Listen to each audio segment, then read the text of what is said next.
오늘 우리가 함께 묵상할 하나님의 말씀은 시편 37편 12절에서 15절까지 말씀입니다. 말씀의 은혜를 나누기 전 먼저 카리스를 준비해 주시기 바랍니다.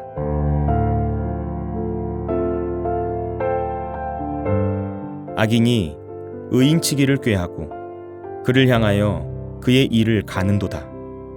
그러나 주께서 그를 비웃으시리니 그의 날이 다가옴을 보심이로다.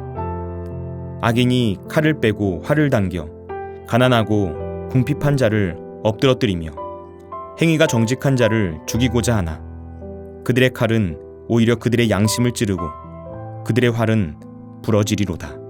아멘.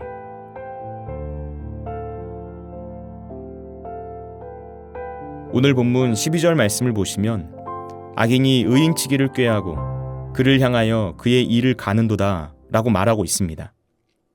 지금 악인들에 대해서 말하면서 그들은 의인치기를 꾀하는 자라고 정의하고 있는 것이죠. 악인들은 의인이 하는 일에 사사건건 시비를 걸고 어떻게든 의인의 길을 가로막고 그들을 파멸시키려는 계획을 짠다는 것입니다. 의인을 향해서 일을 간다는 것, 이것은 의인들을 향해 악인들이 가지고 있는 적대감을 보여주는 말입니다.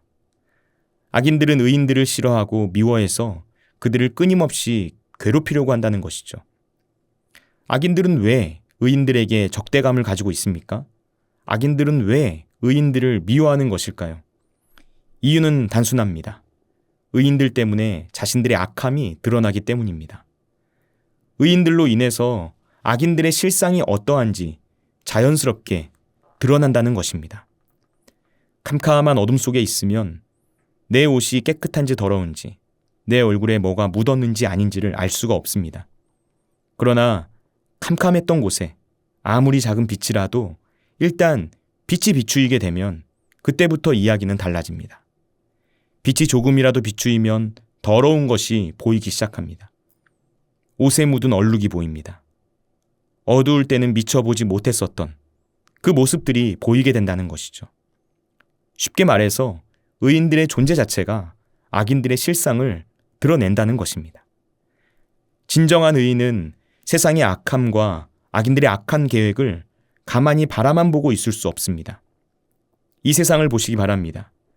지금 우리가 살아가는 사회와 우리의 구체적인 일상을 살펴보시기 바랍니다. 가정과 학교와 직장을, 내가 마주하는 모든 삶의 영역을, 이 세상 곳곳을 하나님의 시각으로 바라보시기 바랍니다.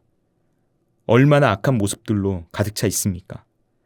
하나님의 말씀에서 벗어난 타락한 문화의 실상이 처참하게 느껴지지 않습니까? 하나님을 인정하지도 않고 하나님을 두려워하지도 않는 모습들이 우리 주변에 얼마나 많이 있습니까? 하나님께서 기뻐하시는 의인이 이 악한 세상 속에서 살아간다면 그가 어떤 모습으로 이 세상을 살아가겠습니까? 아닌 것을 아니라고 말합니다. 죄를 죄라고 말합니다. 세상 사람들의 미움과 따돌림, 조롱을 받게 되더라도 악한 일에 동참하지 않습니다. 하나님께서 주시는 담대함을 힘입어서 용기 있게 죄에 맞서기도 하고 때로는 악인들이 둘러앉은 자리에서 과감하게 박차고 일어날 수도 있어야 합니다. 그러니 악인들이 싫어하는 것이 너무나 당연합니다. 어디 그것뿐입니까? 의인은 구별된 삶을 살아갑니다. 세상 속에서 소금과 빛으로 살아갑니다. 바로 여기에서 악인들이 느끼는 불편함이 있습니다. 굳이 애쓰지 않아도 의인들의 구별된 삶 그 자체가 악인들의 악함을 드러내는 것입니다. 그들의 죄악되고 타락한 모습을 상대적으로 더 잘 드러나게 만든다는 것이죠. 그러니까 악인들은 의인들의 존재 그 자체가 미워지는 것입니다. 나 자신의 악함, 나의 추함, 나의 더러움을 드러내기 때문입니다. 의인이 있는 것 그 자체만으로 악인들의 추하고 더러운 실상이 나타나게 된다는 것입니다. 그러니까 악인들은 의인들을 망하게 하려고 온갖 방법을 동원해서 공격합니다. 그런데 오늘 말씀을 보시기 바랍니다. 13절 말씀은 뭐라고 말합니까? 그러나 주께서 그를 비웃으시리니 그의 날이 다가옴을 보심이로다. 악인들이 의인을 무너뜨리려고 온갖 더러운 짓을 일삼지만 하나님께서 이런 악인들의 모습을 보고 비웃으신다는 것입니다. 여기에서 웃으신다라는 이 표현은 조롱하다라는 의미를 가집니다. 하나님께서 악인들을 보시면서 그들을 비웃으시고 조롱하신다는 것입니다. 하나님께서 왜 그들을 비웃으십니까? 왜 그들을 조롱하십니까? 하나님께서 악인들을 보시며 비웃으시는 이유는 그들이 악을 계획하고 의인들을 대적하는 것이 본질적으로 하나님을 대적하는 행동이기 때문에 그렇습니다. 하나님은 전지전능하신 분이십니다. 하나님은 다 알고 계십니다. 그리고 모든 것을 심판하실 수 있는 능력을 가지고 계신 유일한 분입니다. 그러니까 악인들의 끝이 무엇인지 하나님께서 이미 다 알고 계시고 하나님께서는 그들을 직접 심판할 수 있는 능력을 가지고 계신다는 것입니다. 그러니 하나님의 눈으로 보았을 때 악인들의 모습이 얼마나 가소롭게 보이겠습니까? 고양이가 사자를 이기겠다고 설치는 꼴이니 하나님의 시각에는 악인들의 모습이 아주 우스워 보이는 것이죠. 여러분, 악인들의 끝은 비극입니다. 오늘 14절과 15절 말씀을 보시기 바랍니다. 악인이 칼을 빼고 활을 당겨 가난하고 궁핍한 자를 엎드러뜨리며 행위가 정직한 자를 죽이고자 하나 그들의 칼은 오히려 그들의 양심을 찌르고 그들의 활은 부러지리로다. 여기서 뭐라고 말하고 있습니까? 악인들은 그들이 자랑하는 무기로 의인을 공격한다는 것입니다. 그런데 도리어 그 무기를 통해서 자신이 다치고 파멸될 것이라고 말하고 있습니다. 악인들이 행한 악이 장차 그들 자신에게 되돌아가게 된다는 것입니다. 악인이 스스로에게 치명상을 입히게 될 것이라고 말하고 있다는 것이죠. 여러분, 하나님은 공의로우신 분이십니다. 그렇기 때문에 하나님은 악을 그냥 내버려 두지 않으십니다. 죄를 지켜만 보고 있지 않으십니다. 악인들이 형통한 것처럼 보입니까? 그것은 잠깐에 불과한 일이라는 것을 기억하시기 바랍니다. 시편 1편 5절에서 6절 말씀은 이렇게 말합니다. 그러므로 악인들은 심판을 견디지 못하며 죄인들이 의인들의 모임에 들지 못하리로다. 무릇 의인들의 길은 여호와께서 인정하시나 악인들의 길은 망하리로다. 이 땅에서의 삶은 잠깐입니다. 시간은 신속하게 지나갑니다. 덧없이 날아가는 것입니다. 우리의 생명이 다하는 마지막 날, 모든 사람이 결국 하나님 앞에 서게 되는 그날이 곧 올 것입니다. 성경은 이 사실을 아주 분명하게 말해주고 있습니다. 그때 이 땅에서 우리의 모든 행위, 그리고 우리 마음의 중심까지 모든 것들이 하나님 앞에서 발가 벗겨지듯이 낱낱이 드러나게 될 것입니다. 그때 악인들은 심판을 견디지 못할 것입니다. 결코 의인들의 모임에 들지 못할 것입니다. 하나님께서는 의인들의 길을 인정해 주십니다.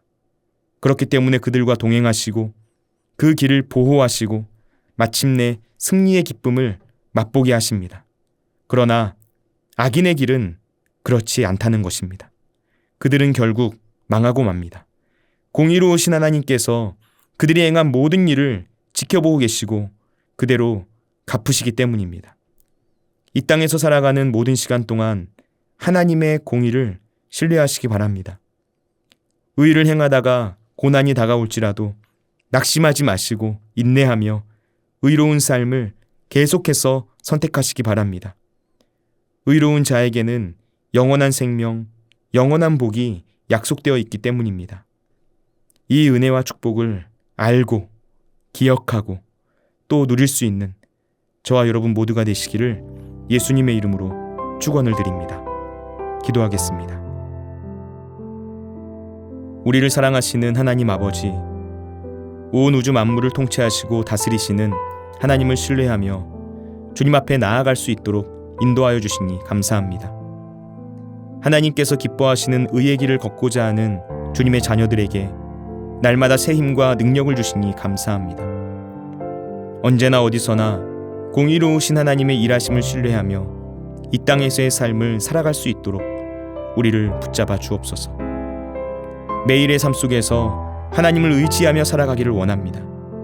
악인들이 우리를 넘어뜨리고 공격해 오더라도 지금 우리와 함께 하신 하나님을 믿음으로 바라보면서 더욱 하나님만을 의지하며 선으로 악을 이기는 믿음의 삶을 살게 하여 주옵소서. 하나님께서 의인의 길을 인정하시는 줄로 아오니 그 주님을 신뢰하며 하나님의 영광을 드러내는 삶의 결단과 선택을 할 수 있도록 우리를 붙잡아 주옵소서. 오늘도 우리와 함께 하시는 예수님의 이름으로 기도드립니다. 아멘. 하늘에 계신 우리 아버지, 아버지의 이름을 거룩하게 하시며 아버지의 나라가 오게 하시며 아버지의 뜻이 하늘에서와 같이 땅에서도 이루어지게 하소서. 오늘 우리에게 일용할 양식을 주시고 우리가 우리에게 잘못한 사람을 용서하여 준 것 같이 우리 죄를 용서하여 주시고 우리를 시험에 빠지지 않게 하시고 악에서 구하소서. 나라와 권능과 영광이 영원히 아버지의 것입니다. 아멘.